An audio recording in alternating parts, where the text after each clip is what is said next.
کہ آپ میرے ساتھ صبر سے نہیں رہ سکتے، اور جس کا آپ کو علم ہی نہیں آخر آپ اس بات پہ صبر سے کیسے رہ سکتے ہیں؟ حضرت موسیٰ علیہ السلام نے کہا کہ انشاءاللہ آپ مجھے صابر پائیں گے۔ اس شخص نے کہا، یعنی حضرت خضر نے، کہ اچھا آپ میرے ساتھ چلیں لیکن کوئی بات نہ پوچھیے گا جب تک کہ میں خود آپ سے اس بات کا ذکر نہ کروں۔ دونوں روانہ ہو گئے اور ایک کشتی میں بیٹھ گئے۔ تو اس شخص یعنی خضر نے اس کشتی میں ایک شگاف کر دیا، ایک سوراخ کر دیا۔ حضرت موسیٰ علیہ السلام نے پوچھا کہ یہ آپ نے شگاف کیوں کیا؟ سب کشتی تو ڈوب جائے گی۔ خضر نے جواب دیا کہ میں نے نہیں کہا تھا کہ تم صبر نہیں کرو گے۔ موسیٰ علیہ السلام نے معذرت کی اور کہا کہ میرے معاملے پہ ذرا درگزر فرمائیے، آئندہ ایسا نہیں۔ پھر دونوں چلے، یہاں تک کہ انہیں ایک لڑکا ملا جسے حضرت خضر نے، یا جنہیں صاحب موسیٰ کہا جائے، انہوں نے قتل کر دیا۔ حضرت موسیٰ علیہ السلام نے کہا کہ آپ نے ایک بے گناہ لڑکی کی جان لے لی، یہ تو آپ نے بہت ہی برا کام کیا۔ حضرت خضر نے فرمایا کہ میں نے آپ سے پہلے نہیں کہا تھا کہ صبر نہیں کر سکیں گے، آپ میرے ساتھ سفر نہ کریں۔ حضرت موسیٰ علیہ السلام نے پھر معذرت کی کہ مجھے ایک بار پھر درگزر فرمائیے، اگر اب میں آپ سے پوچھوں تو آپ مجھے علیحدہ کر دیجیے گا۔ راضی ہو گئے دونوں، پھر آگے چلے تو ایک بستی میں پہنچے اور وہاں کے لوگوں سے کھانا مانگا۔ لوگوں نے دونوں کی ضیافت کرنے سے انکار کر دیا۔ وہاں ایک دیوار انہوں نے دیکھی جو کہ بالکل گرنے کے قریب تھی۔ حضرت خضر نے اس دیوار کو دوبارہ تعمیر کر دیا۔ حضرت موسیٰ علیہ السلام نے پھر کہا کہ یہ آپ نے کیا کیا؟ اس کام کی تو آپ کو اجرت لینی چاہیے تھی، ان لوگوں نے تو ہمیں کھانا بھی نہیں کھلایا اور آپ نے مفت میں ان کا کام کر دیا۔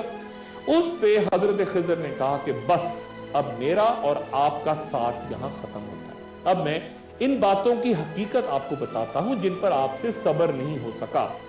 اس کشتی کا معاملہ یہ تھا کہ وہ چند غریب لوگوں کی تھی جو دریا میں محنت مزدوری کرتے تھے۔ میں نے اس میں سوراخ یا شگاف اس لیے کر دیا تھا کیونکہ آگے ایک ایسا بادشاہ رہتا ہے، اس کا علاقہ ہے، جو ہر صحیح سلامت ثابت کشتی کو زبردستی چھین لیتا ہے لوگوں سے۔ میں نے اس میں عیب ڈال دیا تاکہ وہ غریب لوگوں سے چھینی نہ جا سکے۔ وہ لڑکا جسے میں نے قتل کیا تھا وہ سرکش اور نافرمان لڑکا تھا، جبکہ اس کے والدین مومن تھے، اس لیے میں نے اس کو قتل کیا کہ ان کا رب اس لڑکے کے بدلے انہیں ایسی اولاد عطا کرے جو اپنے اخلاق میں بھی بہتر ہو اور اپنے والدین کی خدمت کرے۔ جبکہ دیوار کا معاملہ یہ ہے کہ وہ چند یتیم لڑکوں کی تھی جو شہر میں رہتے ہیں۔ اس دیوار کے نیچے ایک خزانہ دفن ہے اور ان کا باپ نیک تھا، اس لیے تمہارے رب نے چاہا کہ جب یہ دونوں لڑکے بڑے ہو جائیں، بالغ ہو جائیں، تو اپنا خزانہ وہاں سے نکال لیں۔ یہ سب کچھ تمہارے رب کی رحمت سے ہوا ہے، میں نے کچھ نہیں کیا، اپنے اختیار میں کچھ نہیں تھا، لیکن تم ان حقائق پہ صبر نہیں کر سکے۔ یہ واقعہ سورہ کہف کی آیات 60 سے 82 میں بیان ہو رہا ہے۔ کئی علماء کا کہنا ہے کہ حضرت خضر نبی تھے، اور اگر سے ولی ہوتے تو موسیٰ علیہ السلام سے اس انداز میں مخاطب نہ ہوتے، چنانچہ وہ بھی پیغمبر تھے، واللہ عالم بالصواب۔ حضرت خضر کی زندگی اور نبوت کے بارے میں علماء میں اختلاف ہے۔ اکثر علماء کا خیال ہے کہ حضرت خضر زندہ اور ہمارے درمیان موجود ہے، لیکن علامہ ابن القیم الجوزیہ رحمۃ اللہ علیہ فرماتے ہیں کہ اگر حضرت خضر زندہ ہوتے تو ان پر واجب تھا کہ وہ رسول اللہ صلی اللہ علیہ وآلہ وسلم کی خدمت میں حاضر ہوتے، آپ صلی اللہ علیہ وآلہ وسلم سے علم سیکھتے اور میدان بدر میں جہاد میں شرکت کرتے، جہاں رسول اللہ صلی اللہ علیہ وآلہ وسلم نے فرمایا تھا کہ اے اللہ، اگر آج تیری یہ جماعت ہلاک ہو گئی تو زمین پر تیری عبادت نہ کی جا سکے۔ حالانکہ وہ 313 لوگ تھے جن کے اپنے آباء و اجداد اور قبائل تک کے نام ہم جانتے ہیں، تو اس وقت حضرت خضر کہاں تھے؟ حضرت خضر کے بارے میں ابن اسحاق اپنی کتاب المبتدا میں فرماتے ہیں کہ جب حضرت آدم علیہ السلام کی موت کا وقت قریب آیا تو انہوں نے اپنے بیٹوں کو جمع کیا اور فرمایا کہ اللہ کا عذاب نازل ہونے والا ہے، تم میرے جسم کو لے کے ایک غار میں رکھ دینا، حتیٰ کہ تم مجھے شام کی سرزمین پہ لے جا کے دفن کرنا۔ جب طوفان نوح آیا تو حضرت نوح علیہ السلام نے اپنے بیٹوں کو فرمایا کہ حضرت آدم علیہ السلام نے اللہ سے دعا کی تھی کہ اے اللہ اس شخص کی عمر قیامت تک لمبی کر دینا جو مجھے دفن کرے۔ تو حضرت آدم علیہ السلام کا جسم مسلسل پڑا رہا حتیٰ کہ حضرت خضر پیدا ہوئے، جنہوں نے پھر آدم علیہ السلام کی تدفین کی تو اللہ تعالیٰ نے حضرت آدم علیہ السلام سے جو وعدہ کیا تھا وہ پورا کر دیا، اور یوں حضرت خضر اللہ تعالیٰ کی مرضی کے مطابق قیامت تک زندہ رہے۔ امام ابن البر رحمۃ اللہ علیہ جو کہ اپنے وقت کے محدثین کے امام ہیں، اپنی کتاب التمہید میں ذکر کرتے ہیں کہ حضرت خضر نے صحابہ سے رسول اللہ صلی اللہ علیہ وآلہ وسلم کے وصال کے بعد